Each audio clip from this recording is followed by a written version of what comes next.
Today I'm going to give you a rundown of the project management lifecycle stages. There are 6 main steps to the sort of general project management lifecycle.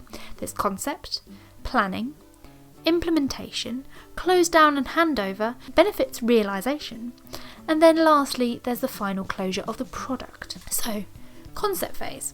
The concept phase is when you decide that you're going to do the project. This is usually the project sponsor or the customer going, right, we need to do a thing.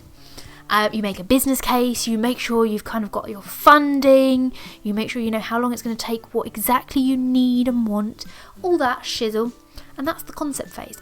As I said, it's usually the project sponsor. The project manager isn't always involved at this stage. Then you have planning. This stage you really need the project manager. You also really need experts who understand what you're trying to do, and you need to plan what you're going to do, and you plan it to whatever detail works best. Sometimes you'll only plan sort of the first phase, the next bit of the project, and then you'll kind of plan the next bit in a little while once you've started. And sometimes you'll try and plan the whole project out at once. It's worth planning the whole project on a broad sort of sweeping level, and then detail planning the next bit if it's a long project. If it's not, then go ahead, plan the whole thing. Usually project manager usually has specialists. You have some phase gates in between to check you're going all right, and at this stage the project is quite high risk because you don't really know what's going on and you haven't started the work, so you don't always know exactly what the risk's going to be, what the people are, all that sort of thing. Then you go into implementation. Implementation is when you actually do the project. Now, this is where the risk starts getting lower. You still have the project manager in charge, you have the experts, but now they're doing the work. You may still have design sort of people who know how to plan as well, and they're to do sort of detailed roll wave planning if you haven't planned the whole thing at the beginning. And you get the work done, basically. And as you go along, it gets better. Hopefully you don't overspend. This is the point where you're more likely to realise risks.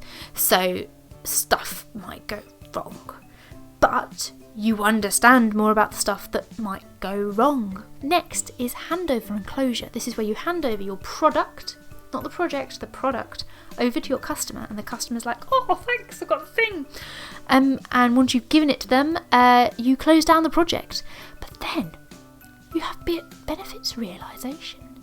This is where the product starts being used. So if it's a train line, people are using the train and you start making the money back. If you think about that bridge over to Wales and how many years it took them to make the money back from making it, that's sort of the benefits realisation phase, although it kind of carries on until the product's broken. Benefits realisation quite often starts it overlaps with the implementation phase, like how the planning can sort of overlap with the implementation phase because you don't always finish planning until you've kind of started the work.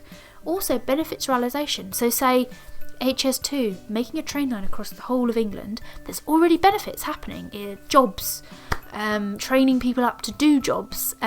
You may make one of the bits of train line and then you're still going with the rest, but you've already realised the benefits of the London to Birmingham bit, but you're still making the Birmingham to Manchester bit. So it's kind of a longer phase that can stretch out for as long as the product's being used.